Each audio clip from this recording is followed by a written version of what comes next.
President's proposing here does not sound like it's in keeping with American tradition when it comes to immigration. The Statue of Liberty says, give me your tired, your poor, your huddled masses, yearning to breathe free. It doesn't say anything about speaking English or being able to be a computer programmer. Aren't you trying to change what it means to be an immigrant coming into this country? If you're telling them you have to speak English, can't people learn how to speak English when they get here? Well, first of all, right now, it's a requirement that to be naturalized, you have to speak English. So the notion that speaking English wouldn't be a part of an immigration system. In the Clinton and Bush White House, now that we know he supported terrorism, he's doing 23 years. Do you know of any such investigations? Mr. Congressman, I don't have the information that you're requesting, but certainly what I can say is that you have touched upon the issue that all of us in law enforcement deal with as we work not only to protect the American... So the leadership at Justice, Acting Attorney General Bente, said you're not going to do that. Now, on March 30th, during the phone call about General Flynn, you said he abruptly shifted and brought up something that you call, quote-unquote, the McCabe thing. Specifically, the McCabe thing, as you understood it, was that McCabe's wife had received campaign money from what I assume means Terry McAuliffe. Yes, sir. That's was very close to the Clintons. And so why had the president at any point in time... Perspective, I think this is one of the real significant national security challenges we face. And the threat is going to continue and is going to grow. What we need to do as a country is to reduce the vulnerabilities and take the mitigation steps. So again, from a national security perspective, I very much hope that the Congress will move forward with legislation, and the issues that you raise in terms of information sharing and liability are the key ones, and hopefully that legislation will get through. If I could tag on to what John just said, is I think your brief discussion, you really highlighted what the sort of what I call organizing principles, those tenets that would have to be covered. And I think the standards that need to be applied would apply both to the government and to the private sector. And the other thing I would want to mention is the due consideration for civil liberties and privacy in whatever legislation that eventually is enacted. I assume both of you would acknowledge that time is of the essence here. Yes, sir. The sooner we get this done, the better.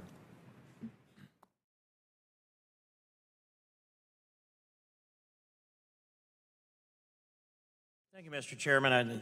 Listening to this debate, it strikes me that there's a few things that have been left out of this discussion, and I do support the gentleman from Florida's amendment, and I follow the ideology of this in the process. One of the things I would say to that is that as I listened to the gentleman from Tennessee address this subject matter and raise his voice pretty strongly about the allegations of Obama versus Russians versus Putin, I would make a couple of points on this. One is, it's pretty clear that the Obama administration sent their people over to Israel to work against Prime Minister Benjamin Netanyahu, pretty much openly. Significant dollars invested in that campaign over there. The President of the United States, with at least the moral support of the people that had worked for him in the country of Israel, seeking to shift the results of the election against the seated Prime Minister, Bibi Netanyahu. Then the gentleman, no, I won't yield. I have a lot of things I must say, but thank you.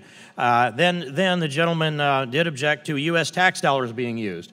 I just came back not that long ago from the Balkans, where I sat in a place like Macedonia. And there I learned that the United States government, borrowing money from China and Saudi Arabia, had handed over somewhere at least $5 million in contracts transferred through USAID into George Soros organizations that were used to manipulate elections in the Balkans. And that's just particularly Macedonia, not including the neighboring countries that are there. And some of that money was used to translate Saul Alinsky's Rules for Radicals into Macedonians to distribute the books, and the rules for radicals and the actions of radicals were manifested within the election efforts in that part of the world. So I would say that the Obama administration is a long ways from clean on this as far as being involved in elections in other countries, not to mention little comments like the British, if you vote Brexit, you're going to have to go to the back of the queue. So that's the taxpayer dollars piece of this. But the long string that we should be looking at with this investigation and special counsel that is our request here, it goes a long ways back. It goes clear back to COMEY and Abedin Anthony Weiner, 650,000 emails, which we still have access to.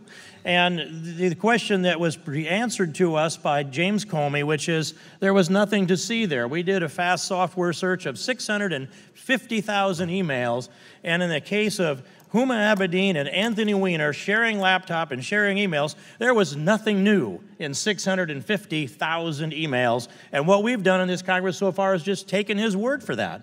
Now, it seemed fairly logical to take his word at the time until you examine the investigation that he conducted of Hillary Clinton. Oh, by the way, it was a matter.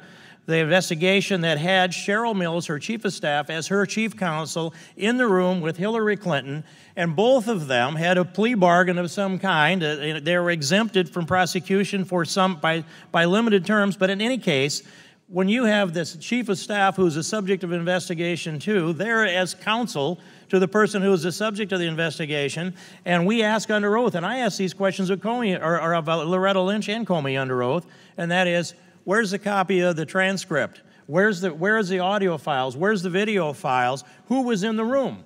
We don't have the answers to any of that except no. If there were notes taken, we don't know whose they are or where they are. If there was any transcript of the deposition, then that doesn't exist either. Neither do the tapes of either audio or video. This is what looks like on its face is a sham investigation.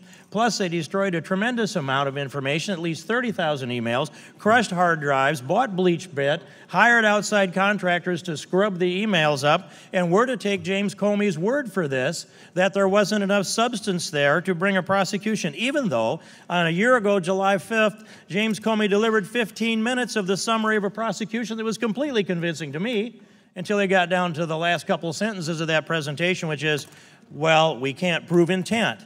Well, curiously, there's no requirement for intent in the two statutes that appear to have been violated. And furthermore, I look back in the records to the previous October and the previous April. Barack Obama stated into the news media record, he said Hillary Clinton would never intend to put our national security at risk. Hillary Clinton would never intend to harm America's security. That's October and April, the previous October and April. Well, James Comey latched on to that word intend, and they made up new law and gave Hillary Clinton an exemption for this lack of intent that they said they couldn't prove, which is absolutely proven by the facts that he delivered to us in the summary that day, and that there is evidence for. And I would go on. And not only does this trail lead through Hillary Clinton and James Comey, but the Loretta Lynch component of this as well. When you put this in place and you look at the example of them on the tarmac, it's hard to imagine they sat there for 38 minutes and discussed grandchildren. I think that might even be singular, grandchild at the time. We should check that. But the answers that we got from Loretta Lynch were far less than satisfying. And then that brings me to Alexandra Chalupa, who went off she's a DNC contractor that went off over to Ukraine to try to gather dirt on the Trump people. So bringing this around, Mr. Chairman, I'll conclude it with this, as my time will soon run out, and that is this, that the trail leads, I believe, also to Barack Obama. We need to investigate.